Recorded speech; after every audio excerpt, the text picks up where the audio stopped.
क्यों तो सब कैसे हैं। आई होप कि आप सब बढ़िया हैं और मैं भी बिल्कुल बढ़िया हूं। और आज काफी दिनों बाद हम हमारा नया लेक्चर लेके आए हैं अल्टरनेटिंग करंट के ऊपर, है ना।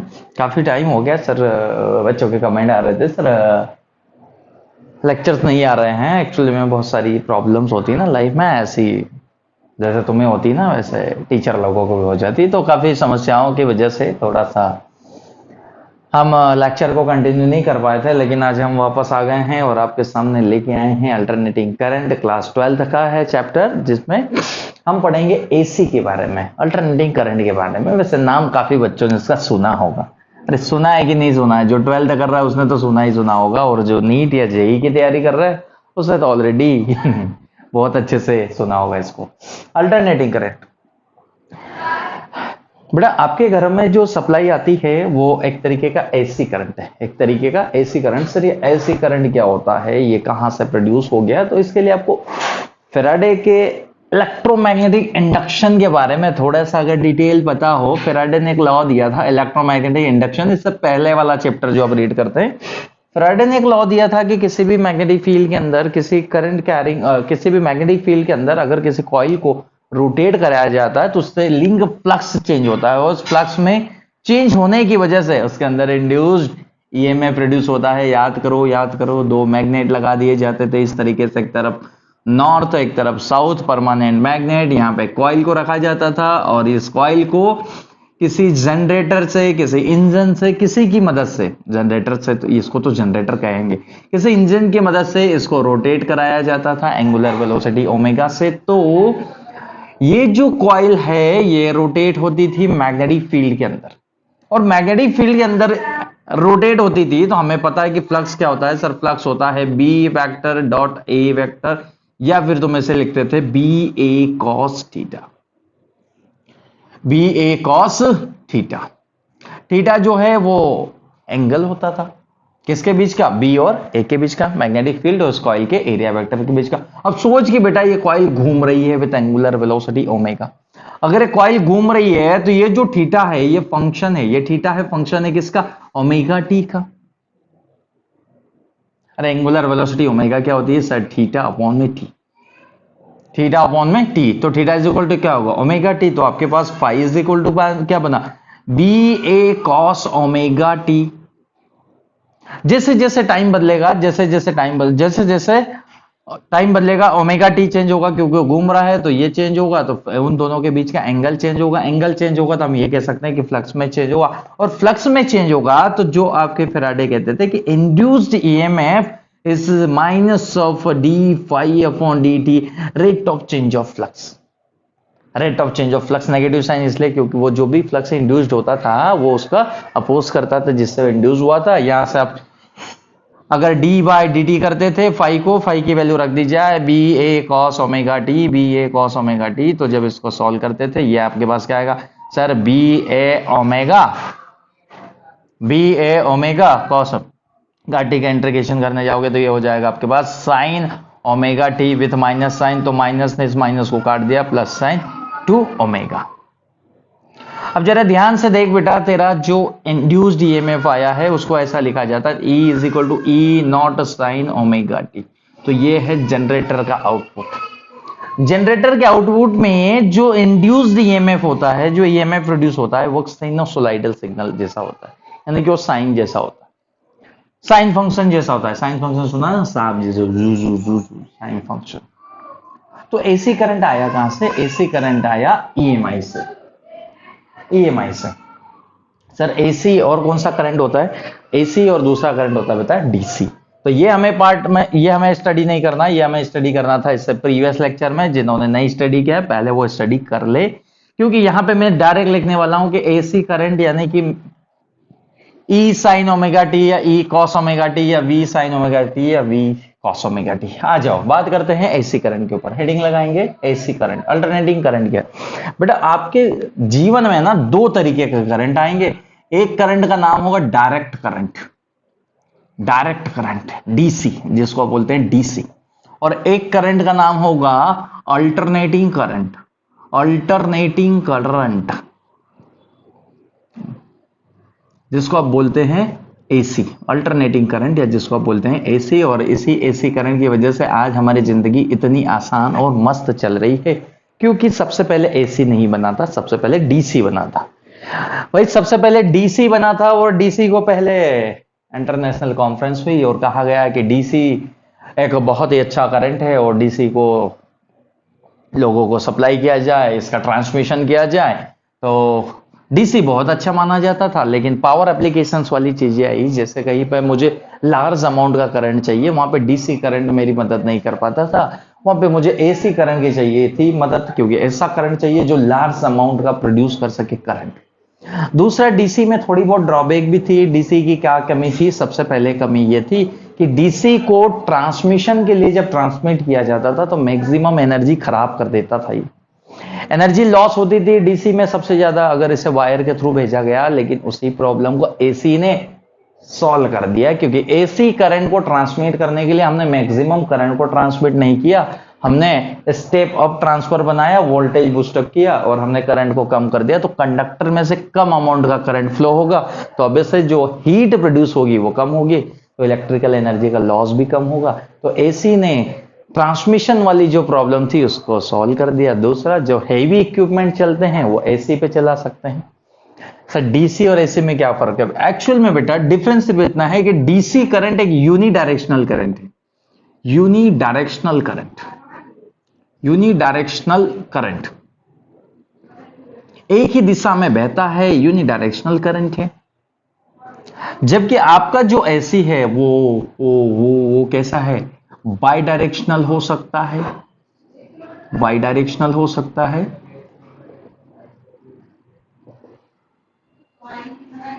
बाई डायरेक्शनल करंट हो सकता है, दोनों डायरेक्शन में बहे भाई, पॉजिटिव भी और नेगेटिव भी। और क्या क्या हो सकता है?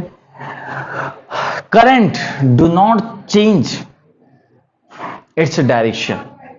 करंट करंट जो डीसी करंट है do not change its direction, change its direction, वो अपने डायरेक्शन को चेंज नहीं करता, अपनी डायरेक्शन को बदलता नहीं है। बदलता नहीं है इसका मतलब क्या हुआ बेटा? डीसी को कभी भी आए तो ये मत समझ जाना कि सर सिर्फ यही डीसी होता है क्या। ये रहा आपका आई, ये रहा आपका T, with respect to time देख इसने अपने डायरेक्शन को चेंज नहीं किया, तो ये डीसी करंट है क्या? हाँ डीसी करंट है। बता बेटा क्या ये डीसी करंट है क्या? अगर मैं ऐसा कोई साइकिल बना दूं तो ये है आई, ये है टी, क्या ये डीसी करंट है? अगर मैं ऐसा बना दूं तो क्या ये डीसी करंट है? मैंने कुछ इस तरीके से बनाया, क्या ये डीसी करंट है? क्या ये डीसी करंट है? तो देखना होगा भाई। हमने कहा कि पहली बात तो यूनिडायरेक्शनल होना चाहिए। देख बेटा ये ऊपर था तो ये पॉजिटिव है, यहां पर भी तो देखना, ये भी तो पॉजिटिव साइकिल, ये भी तो पॉजिटिव साइकिल है। क्या इसने अपने डायरेक्शन को चेंज करी? नहीं नहीं नहीं, अपना मैग्नीट्यूड जरूर चेंज किया है। तो डीसी करंट वो भी होता है बेटा जिसमें मैग्नीट्यूड भले ही चेंज हो जाए पर उसकी डायरेक्शन चेंज नहीं होना चाहिए। देख डायरेक्शन चेंज नहीं हुई, नीचे की तरफ नहीं गया। क्या ये डीसी करंट है? हाँ सर ये भी डीसी करंट है। और कौन सा डीसी हो सकता है? ये ले ट्रायंगुलर डीसी।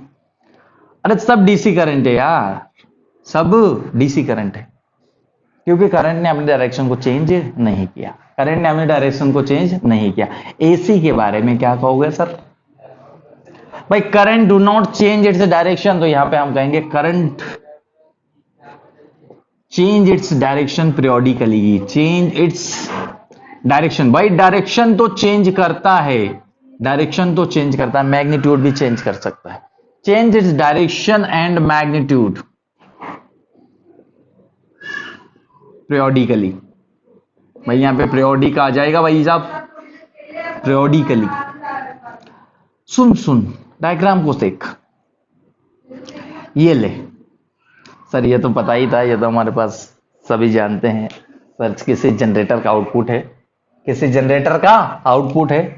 ये रहा सर करंट, ये रही उसकी पॉजिटिव साइकिल, ये रही उसकी नेगेटिव साइकिल, फिर उसकी आएगी पॉजिटिव साइकिल, फिर उसकी आएगी नेगेटिव साइकिल, ऐसे चलता जाएगा, पॉजिटिव नेगेटिव पॉजिटिव नेगेटिव। ये देख करंट अपनी डायरेक्शन चेंज कर रहा है, पॉजिटिव फिर नेगेटिव, फिर पॉजिटिव फिर नेगेटिव, फिर पॉजिटिव फिर नेगेटिव, तो डायरेक्शन चेंज करी सर, एसी करंट है, अल्टरनेटिंग करंट है।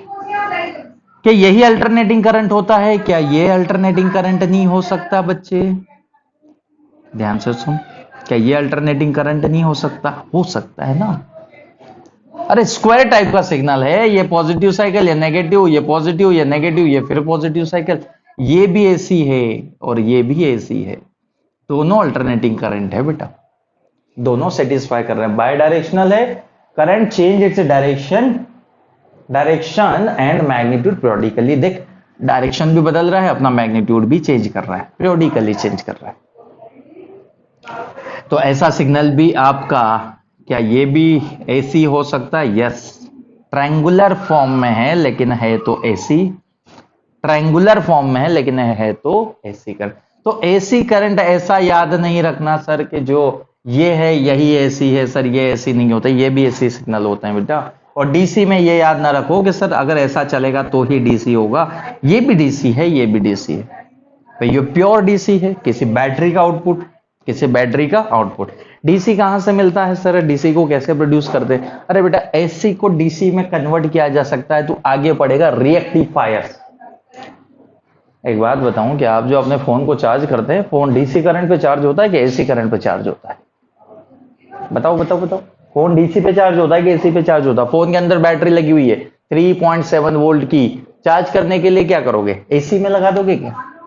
एसी करंट घरों में सप्लाई कितना किया जाता है? 220 वोल्ट, और उसको 3.7 वोल्ट तक चार्ज होना है। 220 वोल्ट अगर इससे कनेक्ट करोगे तो बैटरी ब्लास्ट नहीं हो जाएगी? ब्लास्ट, अरे फट जाएगी कि नहीं?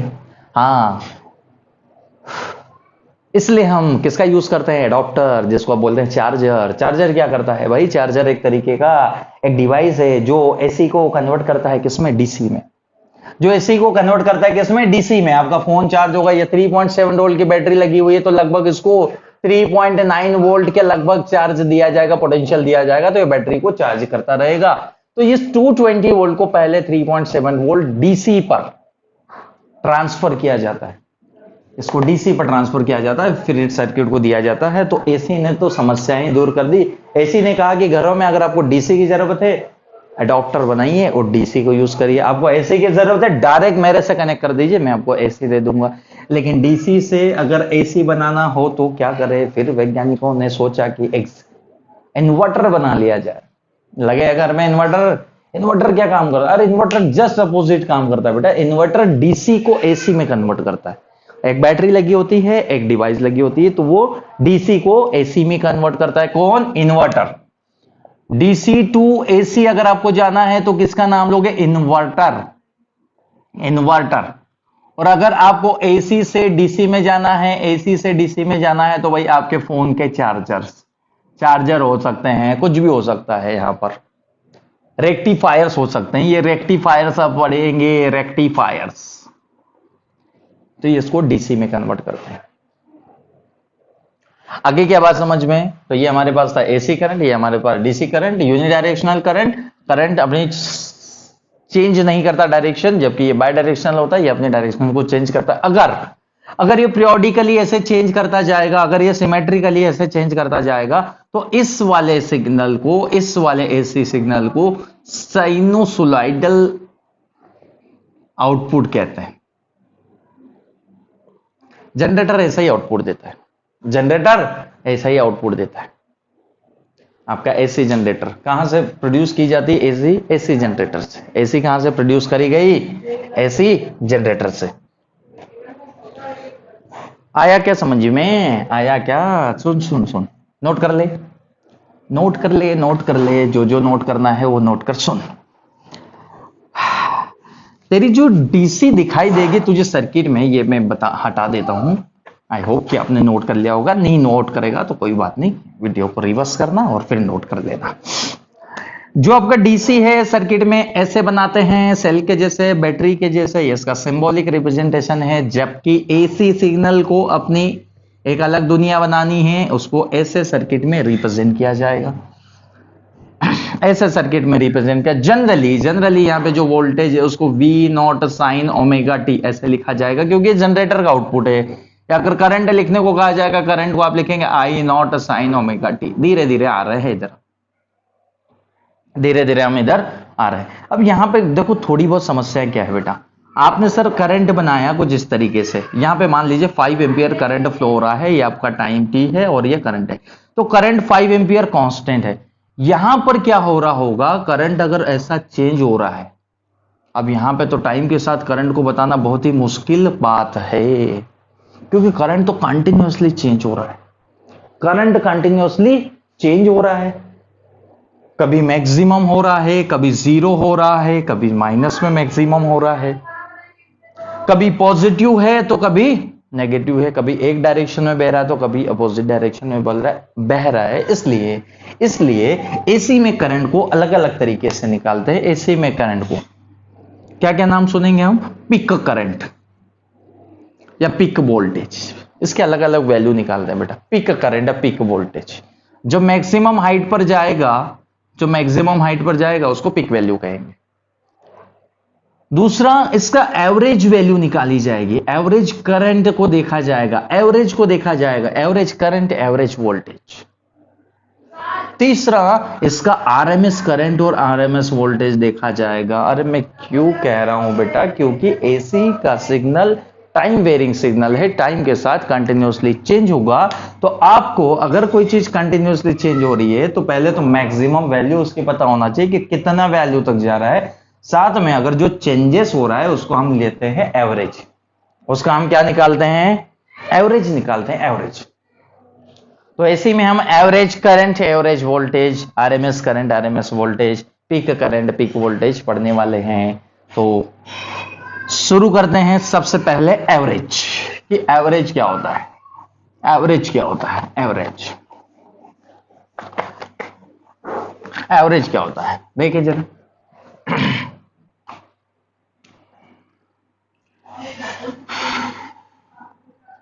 एवरेज करंट,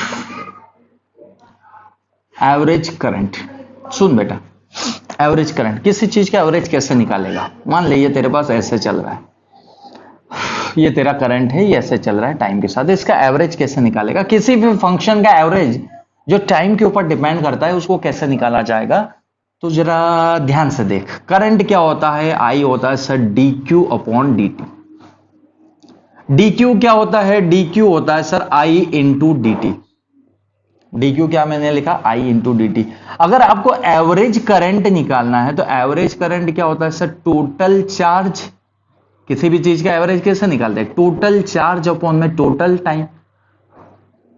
एवरेज कैसे निकलता है, टोटल चार्ज अपॉन में टोटल टाइम। टोटल चार्ज कितना फ्लो हुआ, टोटल टाइम किसको कितना उसको लगा, यानी कि टोटल चार्ज अगर मैं क्यू मान लूं तो इसको मैं टोटल टाइम को टी मान लूता हूं। मुझे एवरेज करंट चाहिए तो मुझे क्यू बाई टी रखना पड़ेगा, क्यू बाई टी। अब यहां पे देख,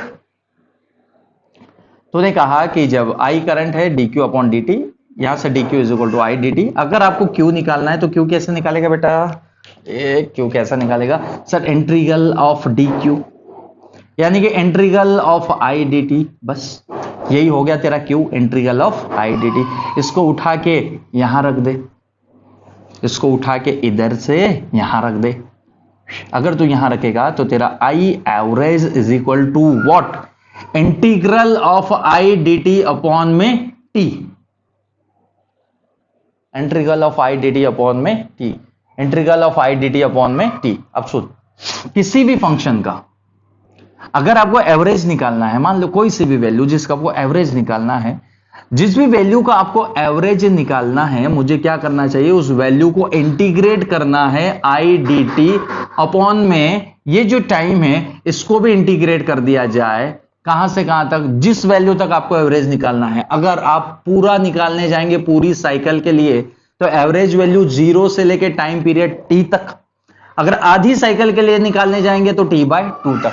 किसी फंक्शन का अगर एवरेज निकालना है तो आप ऐसे निकाल सकते हैं, लिमिट फ्रॉम, ये जहां से जहां तक। अगर आपको फुल साइकिल के लिए निकालना है तो मैं क्या लिखूंगा, 0 से टी तक, 0 से टी तक। अगर हाफ साइकिल के लिए निकालूंगा तो 0 से टी बाई 2 तक। ऐसा क्यों कर रहा हूं बेटा, क्योंकि एवरेज करंट निकालना है। करंट आधी साइकिल में पॉजिटिव और आधी साइकिल में नेगेटिव है। आधी साइकिल में करंट आपका पॉजिटिव और आधी साइकिल में आपका करंट कैसा है, नेगेटिव है। मान ले कि एक क्वेश्चन तेरे पास ऐसा है कि तुझे एवरेज करंट निकालने को कहा गया। If I is equal to तुझे दिया गया 3t का square, find average, find I average in 2 second. ये बिल्कुल वैसे ही बेटा जैसे एवरेज वेलोसिटी निकालता था, एवरेज स्पीड निकालता था। Find average in 2 second. मुझे एवरेज चाहिए, तो क्या करूं मैं बेटा? एवरेज के लिए सर आप एक काम करिए, आई एवरेज निकालना है ना, integral of I D T कर दीजिए, इंटीग्रल ऑफ डी टी कर दीजिए। कहां से कहां तक? इन 2 सेकेंड, 0 से लेके 2 सेकेंड तक, 0 से लेके 2 सेकेंड तक।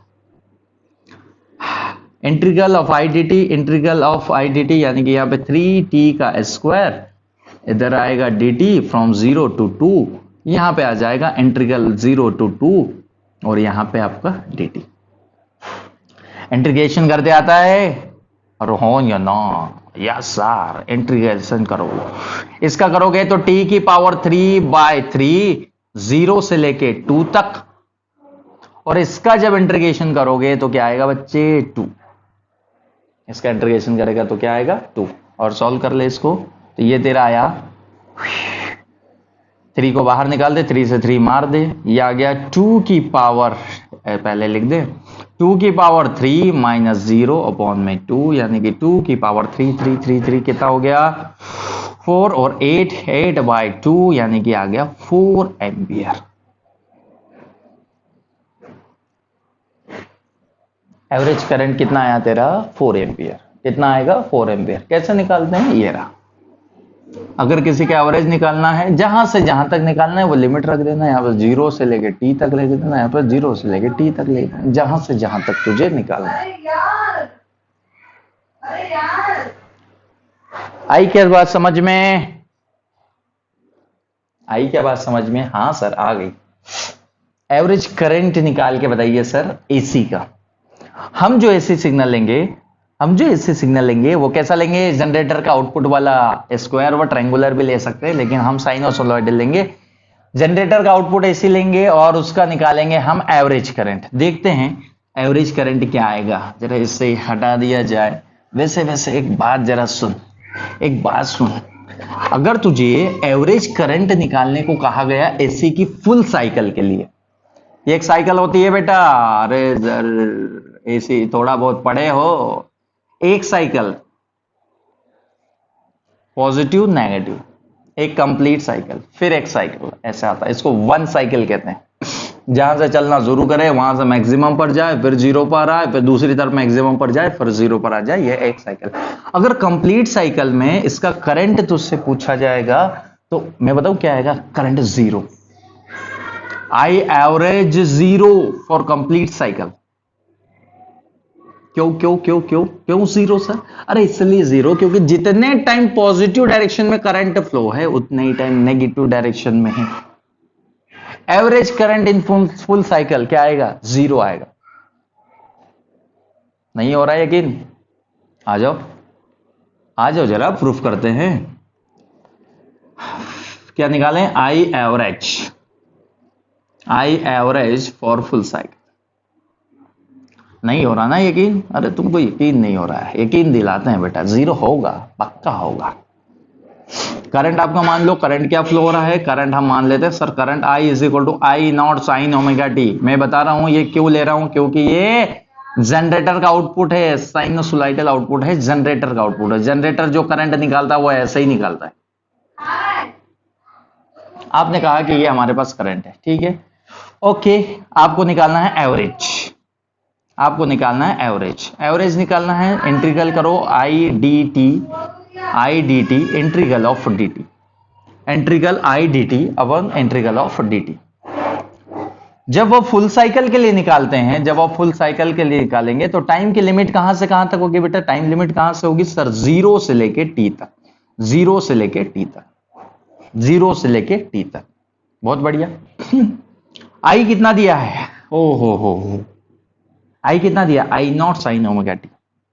सर ये आई कौन सी वैल्यू है? Instantaneous value. इंस्टेंटेनियस किसी पर्टिकुलर टाइम पर जो करंट है वो है I is equal to I not sine omega t. अरे यार इंस्टेंटेनियस वैल्यू किसी भी टाइम को पकड़ ले। यहां पे पूछा करंट कितना है तो तू क्या कहेगा? सर करंट है I not sine omega t. Instantaneous value बताएगा। ये कौन सी वैल्यू? ये पिक वैल्यू है, ये पिक वैल्यू है। ये रहा आपका पिक वैल्यू, ये रहा आपका इंस्टेंटेनियस वैल्यू। धीरे धीरे सब कुछ आता जाएगा। एक बार में आएगा क्या? एक बार में आएगा क्या? नहीं। 0 से टी आई डी टी, 0 से टी इंटीग्रल करो आई डी टी। आई की वैल्यू रख दी जाए I not sine omega t d t upon में इंटीग्रेशन ऑफ टी। तो इसको मैं इंटीग्रल ऑफ टी करूं और लिमिट रख दो, टी ही आएगा। अरे यार टी आएगा, फिर अपर लिमिट और लिमिट मानते नहीं हो, टी आएगा। अपर लिमिट रखेगा तो क्या आएगा? T 0 T. I not sine होगा टी, आई नॉट बाहर आ जाएगा, इसके साथ कुछ नहीं होगा। टी तो आपका ऑलरेडी बाहर आ चुका है। ये रहा नीचे वाला टी। साइन ओमेगा टी का इंटीग्रेशन क्या होगा बच्चे? बता जरा सर। साइन ओमेगा टी का इंटीग्रेशन करने जाओगे तो साइन का इंटीग्रेशन आएगा minus of cos omega T upon में ओमेगा। अरे यार इंटीग्रेशन करोगे सर? इंटीग्रेशन तो मैं आता नहीं है बेटा, आना चाहिए। मैथ्स में सबसे दुनिया में जितनी प्रॉब्लम थी उस प्रॉब्लम का मैक्सिमम प्रॉब्लम का सॉल्यूशन इंटीग्रेशन और डिफरेंशिएशन ने दे दिया। तो तुझे आना ही चाहिए हो, तो ये मान के चल। मैंने कहा साइन का इंटीग्रेशन, साइन का डिफरेंशिएशन याद रख लो। साइन का डिफरेंशिएशन होता है कॉस ओमेगा टी, तो integration minus cos omega T. और जो ओमेगा टी है उसका एक बार डिफरेंशिएशन करो और नीचे लिखो। तो आपने इसको लिखा नीचे। बहुत अच्छे, आगे बढ़ो। आई नॉट इधर तो तेरा बन गया बेटा ओमेगा टी। इधर क्या होगा? एक बार अपर लिमिट रखेगा, माइनस साइन को भी बाहर लिख दे, माइनस साइन को भी बाहर लिख दे। अपर लिमिट रख cos omega capital T minus cos omega 0। पहले अपर लिमिट रखी, फिर माइनस करके लोअर लिमिट रखी। ये तेरा ओमेगा था, इसको मैंने बाहर लिख दिया यहां पर इसके साथ। अब जरा याद कर इतिहास की वो बातें जब तुझे एंगुलर वेलोसिटी ओमेगा पढ़ाई गई थी तो तूने उसे लिखा था सर 2 पाई अपॉन में T. 2 pi upon T velocity क्या होती है? Displacement upon time. अरे कंप्लीट रोटेशन करेगा तो कितना घूमेगा? यहां पे एंगुलर डिस्प्लेसमेंट कितना घूमेगा? 2 पाई। एक कंप्लीट रोटेशन करेगा। अरे यार कंप्लीट रोटेशन क्या कितना घूमेगा बेटा? 2 पाई। कितना घूमेगा? 2 पाई। और टाइम कितना लगेगा? एक कंप्लीट रोटेशन करने में अगले वाले टाइम को क्या आप टाइम पीरियड कहते हैं? तो 2 पाई अपॉन टी। जहां जहां आपको ओमेगा दिखाई दे रहा है उसके जगह 2 पाई अपॉन टी का यूज किया जाए। मैं यहां पे लग सकता हूं 2 पाई अपॉन टी, बहुत बढ़िया। यहां पर भी लिख सकता हूं 2 पाई अपॉन टी। टी से टी मर गया, टी से टी मर गया। कॉस 2 पाई की वैल्यू हो कॉस 2 पाई की वैल्यू ये क्या बनेगा? ये बनेगा minus of I nought upon में टी से मर गया तो 2 तो बचा, 2 भी बचा और पाई भी बचा। 2 भी बचा और पाई भी बचा मेरे पास। 2 पाई अपॉन टी। कॉस 2 पाई की वैल्यू जिसे को नहीं याद है उसका कुछ ही नहीं हो सकता, उसको याद कर लेना चाहिए। माइनस कॉस 0 की वैल्यू, बहुत बढ़िया। कॉस 2 पाई वही होता है जो कॉस 0 होता है। कॉस 2 पाई की वैल्यू 1, कॉस 0 की वैल्यू 1, 1 माइनस 1 0। ये ले आ गया तेरा 0। I average for full cycle, I average for full cycle ये 0। कहा था ना कि मान लेना जितने टाइम पॉजिटिव उतने time negative. Average current for full cycle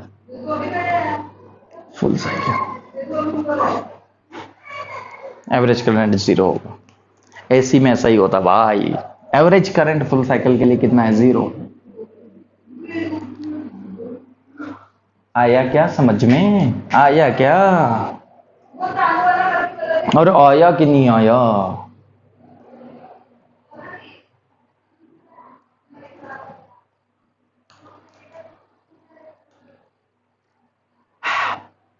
average current को कभी कभी कुछ बुक्स में ऐसे भी लिखा जाता है भाई साहब, तो कंफ्यूज मत हो जाना। इस ब्रेसेस के अंदर जो भी है उसका एवरेज है, इस ब्रेसेस के अंदर जो भी रखूंगा उसका क्या है मेरे पास, एवरेज। उसका क्या है मेरे पास, एवरेज। प्रूफ किया ना कि फुल साइकिल के लिए करंट जीरो, फुल साइकिल के लिए करंट जीरो। अब करंट जीरो है तो फिर कहां जाना पड़ेगा, फुल साइकिल में तो जीरो हो गया, क्या करें सर हाफ साइकिल में। हाँ, हाफ साइकिल में तो एवरेज निकाल सकता है। एवरेज क्यों निकालना पड़ रहा है, क्योंकि करंट का लगातार मैग्नीट्यूड भी तो चेंज हो रहा है। अरे यार कब कांस्टेंट करंट होता, मान ले कि अगर ये ऐसा चल रहा होता और मैं तुझसे पूछता कि एवरेज बता, तो तू एवरेज फुल साइकिल के लिए जीरो बताता। लेकिन अगर मैं कहता हाफ साइकिल के लिए बता, तो देख हाफ साइकिल के लिए तो कांस्टेंट है ना, तो आई एवरेज कितना बताता, 2 एम्पियर बताता कि नहीं बताता, सोच 2 एम्पियर बताता। परंतु यहां पर तो कंटिन्यूअसली चेंज हो रहा है, तो तू एवरेज करंट निकालने के लिए तुझे वापस वही यूज करना पड़ेगा।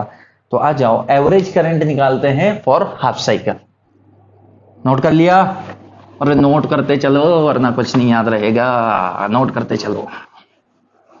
Average current for full cycle, सबको हटा देते, कुछ पोच हो रहा है वो, इसकी जरूरत है।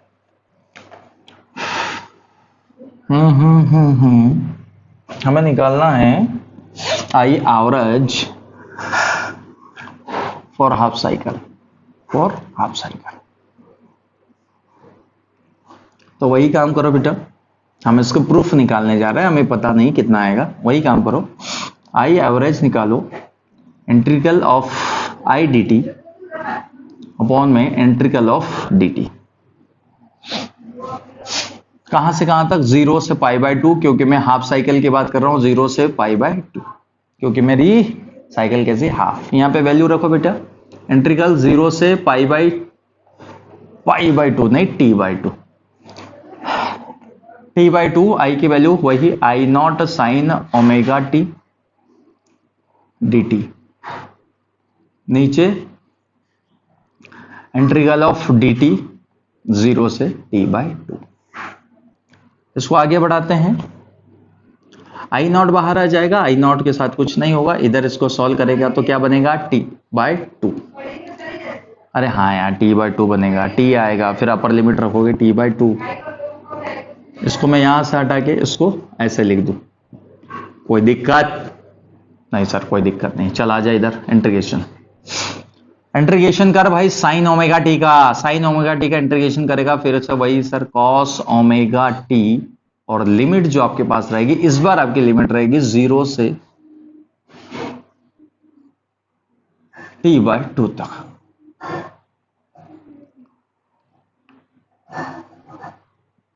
जीरो से लेके टी बाय 2 तक, ये लो वैल्यू रखो 2 I nought upon t, 2 I nought upon t, minus को बाहर कर दिया जाए, माइनस को बाहर कर दे, अपर लिमिट रखो कॉस कॉस कॉस, अरे cos omega t cos omega t की जगह ओमेगा इंटू टी की जगह रखोगे t by 2, minus cos omega into t की जगह रखोगे 0। एक बार अपर लिमिट एक बार लोअर लिमिट, कॉस टी की जगह मैंने रखा टी बाय 2 और टी की जगह फिर रखा मैंने 0।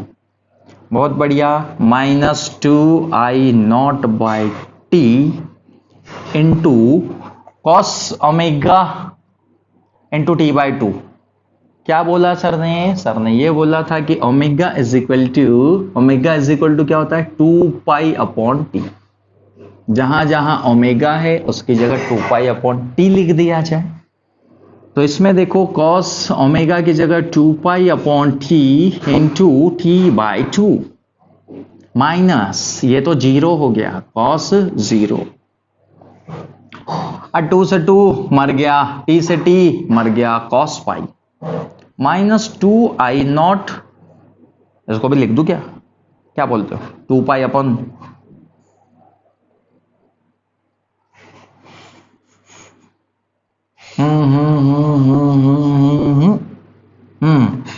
इसको भी लिख दो 2 पाई अपॉन टी।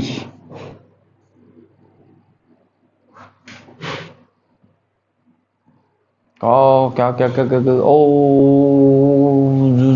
ओ जस्ट वेट, अरे यार थोड़ा सा कॉस ओमेगा टी को minus cos omega T upon का ओमेगा कहाँ गया, अरे माइनस कॉस ओमेगा टी, और ओमेगा टी का डिफरेंशिएशन तो ओमेगा भी तो आएगा, आएगा कि नहीं आएगा, ओमेगा भी तो आएगा,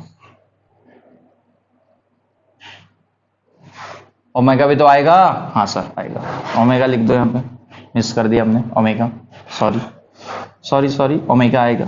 अब देखो -2i0 अपॉन में 2 पाई अपॉन टी लिख देते हैं हम, इंटू एक टी है इसके साथ, और ये हो गया कॉस पाई, टी से टी मर गया, कॉस 0 अभी तो है, टी से टी मर गया, 2 से 2 भी मर गया, ये आपके पास आया -i0। इधर क्या हो रहा है, इधर हो रहा है कॉस पाई की वैल्यू, कॉस पाई की वैल्यू बता बेटा, कॉस पाई की वैल्यू -1, कॉस पाई की वैल्यू -1, कॉस 180 डिग्री यार, कॉस 180 -1 होता है। अरे यार कॉस का ग्राफ ऐसे चलता है ना, यहाँ पे 1 तो यहाँ पे -1, यहाँ पे 1 तो यहाँ पे -1, ऐसे जाएगा फिर ये भाई साहब। cos 0 की वैल्यू तो सर 1 ही होती है, तो -1, तो आंसर विल भी आपके पास जो आ रहा है, एक पाई यहाँ पर है, -1 -2 ने इसको किया प्लस का 2, ये आ गया 2i0 upon pi, that is the I average for half cycle।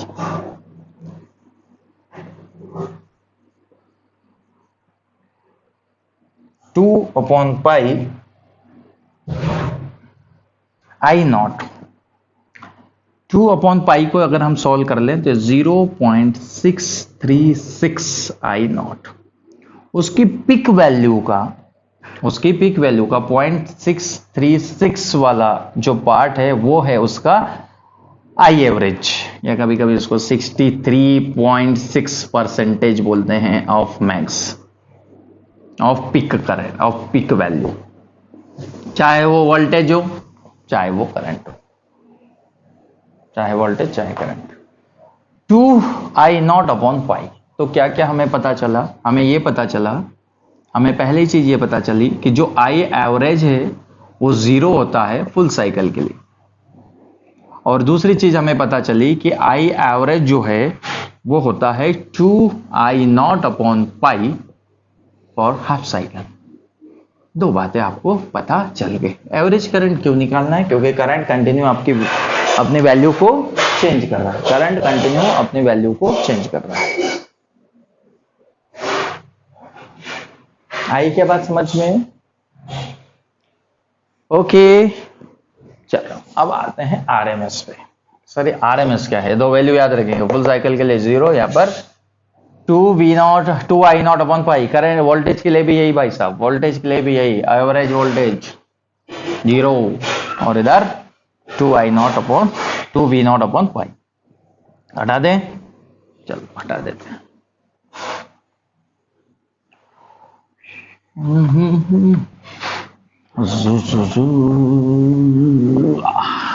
Okay, now it's time to RMS value. Now it's time to find RMS value. RMS value के पहले आपके घरों का थोड़ा डोमेस्टिक सप्लाई क्या होती है आपकी जानकारी को चेक कर लिया जाए। डोमेस्टिक सप्लाई जो होती है आपके घरों में, जो करंट आता है, जो वोल्टेज आता है, कितना आता है भाई इंडिया के अंदर हम जो सप्लाई देते हैं वो देते हैं 220 वोल्ट। कितना? 220 वोल्ट। किसी बच्चे ने पूछा सर ये 220 वोल्ट कौन सी वैल्यू है, क्या ये पिक वोल्टेज है या ये आरएमएस वोल्टेज है?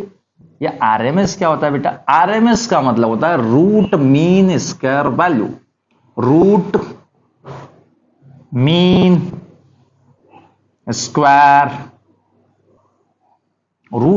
Square value. इतना बड़ा नाम है भाई साहब इसका, काम तो छोटा सा है, नाम बड़ा सा है। आरएमएस वैल्यू क्यों मेजर करना पड़ी, और ये 220 वोल्ट में पीक वोल्टेज क्या है, आरएमएस वोल्टेज क्या है? तो एक्चुअल में 220 वोल्ट आपका आरएमएस वोल्टेज है। कुछ देर बाद आपको पता चलेगा कि आरएमएस वोल्टेज क्यों हुआ। एक्चुअल में ये जो 220 वोल्ट है ये आरएमएस वोल्टेज है। आपके मीटर्स जो एसी को मेजर करते हैं वो हमेशा आरएमएस को मेजर करते हैं। हॉट वायर मीटर होते हैं आपके एसी को मेजर करने वाले। एसी का आप हमेशा कौन सा पार्ट मेजर करते हैं? RMS part. पीक वैल्यू आप उसकी मेजर नहीं कर सकते। आरएमएस वैल्यू क्या है तो इसको देखो जब बेटा, ये root mean square value. Root mean square value अगर मैं लिखूं कि, ओहो आज सारे मार्कर बंद हो रहे हैं क्या? मार्कर चाह रहे हैं कि पढ़ो नहीं। आरएमएस अगर मैं आपको कह रहा हूं बेटा तो पहले इसका मतलब समझो। स्क्वायर करो, मीन निकालो। मीन निकालने के लिए ये मीन यानी कि एवरेज। स्क्वायर करो, मीन निकालो और उसका रूट लगा दो। स्क्वायर करो, मीन निकालो और उसका रूट निकाल दो। थोड़ा मार्कर्स काफी परेशानी में आज नजर आ रहे हैं, तो फर्स्टली वी विल चेंज। क्या काम ने? हाँ आया नहीं सर। तो देख बेटा, स्क्वायर करो, मीन निकालो और उसका रूट लगा दो। स्क्वायर करो, मीन निकालो और उसका रूट लगा दो, तो आपको कौन सी वैल्यू पता चलेगी? RMS value. एक्चुअल में आरएमएस वैल्यू वो वैल्यू होती है जो उतनी ही हीट प्रोड्यूस करती है किसी वायर में से जितनी अगर एक डीसी करंट को फ्लो कराया जाए। जितना पावर लॉस डीसी करंट होता है, एक्चुअली में यहां से अगर मैं डीसी को फ्लो कराऊं, अगर कोई डीसी करंट को फ्लो कराऊं तो इस वायर में जितनी हीट लॉस होगी उतनी हीट लॉस होगी सेम अगर इस वायर में से सेम अमाउंट का एसी करंट फ्लो कराया जाए, तो वो होता है आरएमएस वैल्यू। सेम अमाउंट का एसी करंट का मतलब समझिए, जो करंट है जो इधर डीसी रोल प्ले करती है, करंट इधर जो डीसी में आई का रोल है वही एसी में आरएमएस का रोल है। यानी कि ये आरएमएस जो है लगभग इक्विवेलेंट है डीसी करंट। अरे नहीं आया। अरे किसी वायर में से जब करंट जाएगा तो बेटा वायर गर्म होगा। हाँ सर होगा। उस वायर में से एसी करंट जाएगा तो वायर गर्म होगा। हाँ सर होगा। लेकिन एसी करंट तो बार बार चेंज हो रहा है, तो करंट की वैल्यू लेगा क्या? जब तू हीट प्रोड्यूस करना यहां से निकालेगा, जब तू हीट प्रोड्यूस करना निकालेगा बेटा, तो तुझे आई स्क्वायर आर टी फॉर्मूला याद है? I square R T time के लिए अगर उसमें से इतना करंट फ्लो होगा तो तू आई की वैल्यू कौन सी रखेगा? बता, कंफ्यूज नहीं हो जाएगा तू? आई की वैल्यू कौन सी रखना है? एसी के केस में, क्योंकि डीसी में तो करंट कांस्टेंट होता है सर, दिक्कत ही नहीं होगी। एसी में दिक्कत होगी, तो एसी में इस दिक्कत को दूर करने के लिए जो करंट आया उस करंट का नाम है RMS current. RMS current same amount की हीट प्रोड्यूस करता है जितनी हीट अगर किसी डीसी करंट को फ्लो कराया जाए और प्रोड्यूस होती है। वैल्यू ऐसे निकालते हैं। वैल्यू पे आ जा। वैल्यू पे हमने क्या कहा? पहले स्क्वायर करो, मीन निकालो और उसका रूट ले लो। स्क्वायर करो, मीन निकालो और उसका क्या ले लो? रूट ले लो।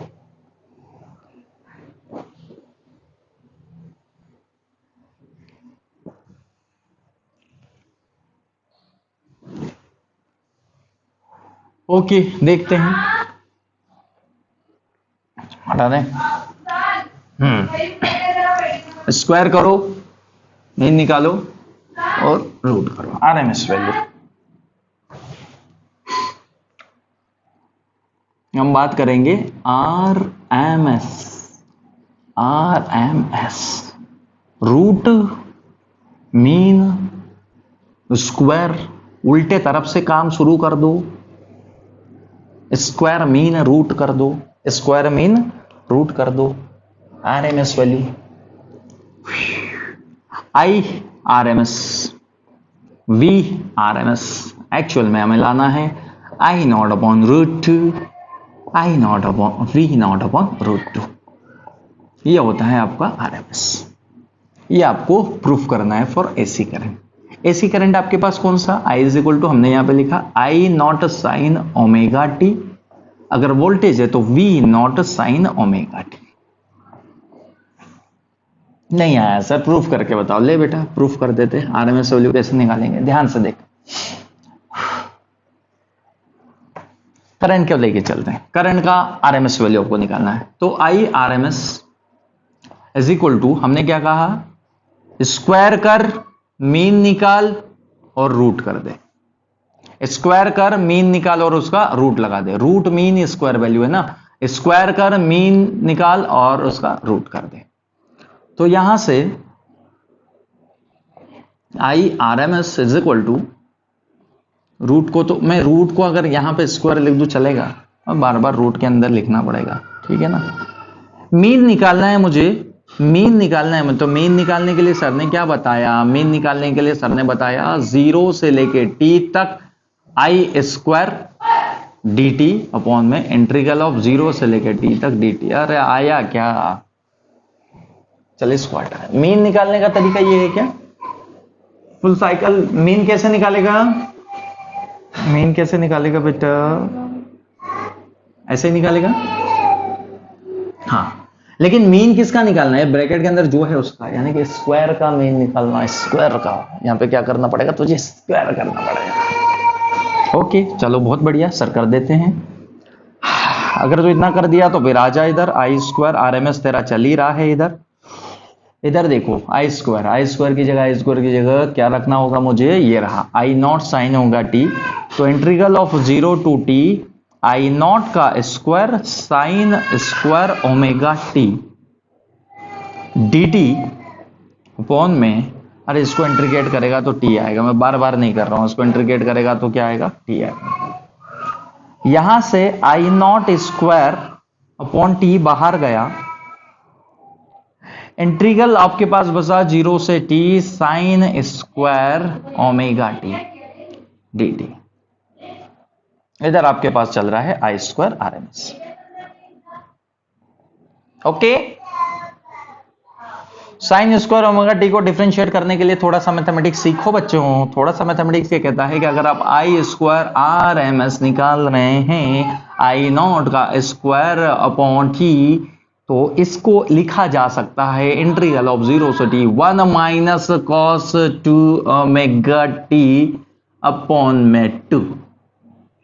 अरे नहीं आया क्या, आया कि नहीं आया, अपॉन में 2 सर कहां से आएगा, क्योंकि फॉर्मूला नहीं पढ़ा है ना बेटा। वाह, 1 माइनस कॉस 2 ओमेगा टी होता है 2 साइन स्क्वायर ओमेगा टी।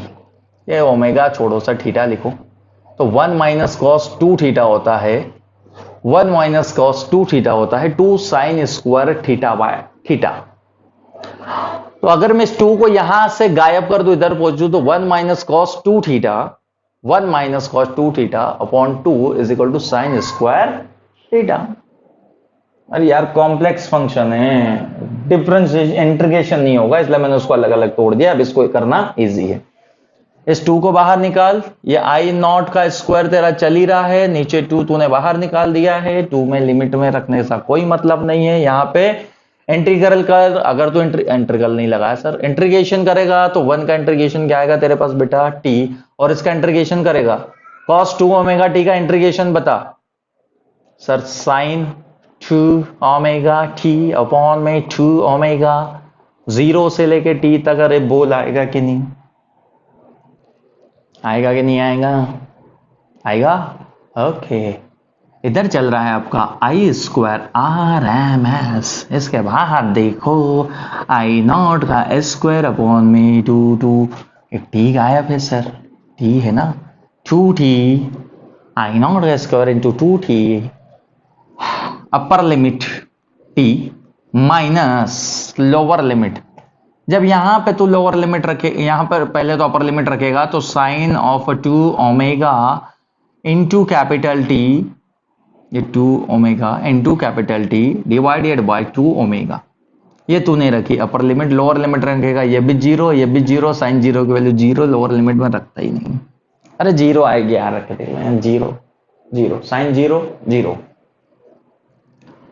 अब यहां पे जरा देख, ये जो ओमेगा है, ये जो ओमेगा है, ओमेगा सर ने क्या बताया, ओमेगा लिख सकता है 2 pi upon t, 2 pi upon T.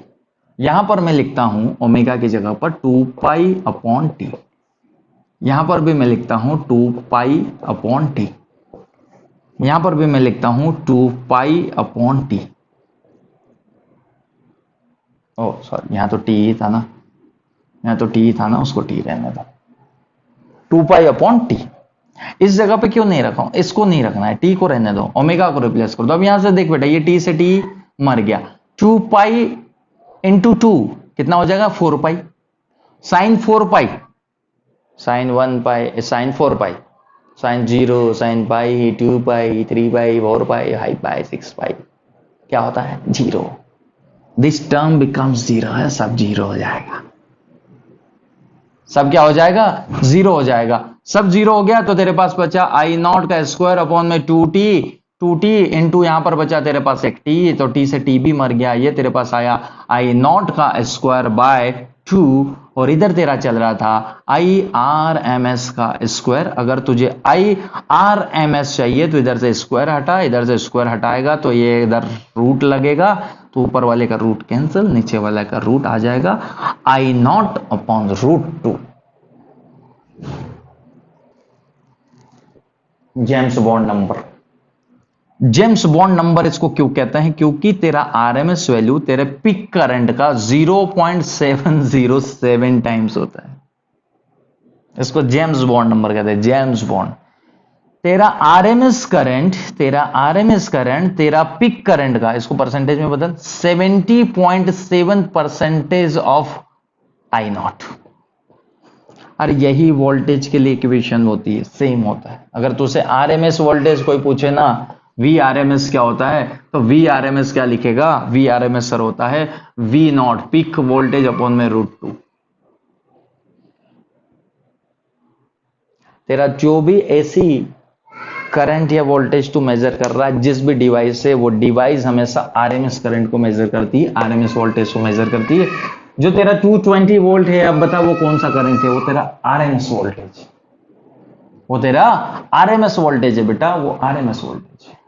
तो सर पीक वोल्टेज क्या होगा, आरएमएस वोल्टेज ये रहा, तो पीक वोल्टेज क्या होगा, देख सुन सुन सुन सुन, हटा दू, हटा दू, क्या किया मैंने, स्क्वायर किया, मीन लिया, रूट लिया, ये मीन निकाला, ये स्क्वायर किया, स्क्वायर किया, I square sine square omega t, यहां से आई स्क्वायर को बाहर कर दिया, नीचे टी है उसको बाहर कर दिया, साइन स्क्वायर ओमेगा टी, इसको लिखा 1 माइनस कॉस 2 ओमेगा टी, 1 का टी हो जाएगा और इसका क्या होगा, टी तो मैंने यहाँ पे कैपिटल टी रख दिया, ठीक है, और इसका क्या होगा 0। सब कुछ सॉल्व करने के बाद इसका 0 आएगा, कैसे आएगा मैंने बताया ना, ओमेगा को रखना 2 पाई अपॉन टी और टी की जगह रखना टी, टी से टी मर जाएगा, साइन 4 पाई, साइन 4 पाई यानी कि 0, तो ये टर्म 0, टी से टी फिर मर गया, I square upon 2 I R M S is equal to I nought upon में √2 आया। सुन, पिक वोल्टेज पूछा जाता है, पिक वोल्टेज पूछा अगर तुझसे कि अगर तेरे घर में 220 वोल्ट का वोल्टेज आ रहा है तो ये कौन सा वोल्टेज है, अब तू समझ गया कि सर ये तो वी आर एम एस है, उसका पिक क्या होगा, उसका पिक जो होता है ना बेटा, उसका peak V R M S V naught √2। अगर उसका पिक निकालना है तो वी नॉट निकाल √2 times of V R M S, V R M S की वैल्यू रख यहां पे, तो √2 इंटू कितना 220 वोल्ट, √2 की वैल्यू पता है क्या, 1.414 ऐसी कुछ होती है यार, मुझे बचपन में पढ़ाई गई थी। खैर तुम्हारा तो बचपन ही चल रहा है, तुम तो पढ़ ही रहे होंगे।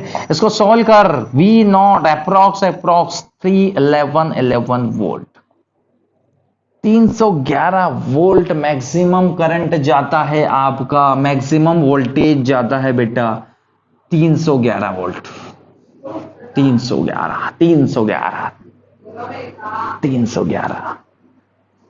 लेकिन मीटर कितनी दिखाएगा, 220, मीटर कितनी दिखाएगा 220, क्योंकि मीटर ने उसकी कौन सी वैल्यू को मेजर किया, आरएमएस वैल्यू को।